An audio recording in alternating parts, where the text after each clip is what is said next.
Ink skryf in Afrikaans webwerf www.ink.org.za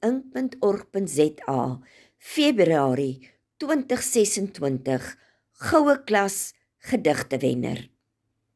Doodstyding uit die pen van Elmarie Nienaber van Kampen.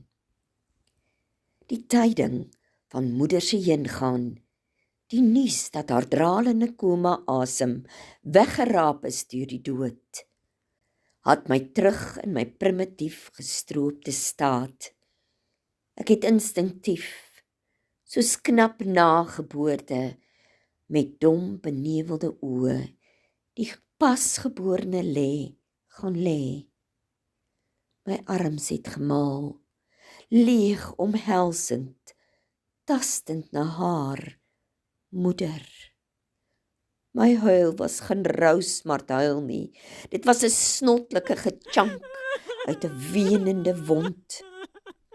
En saam met dit was die skrik besef dat ek deur haar dood geaborteer is.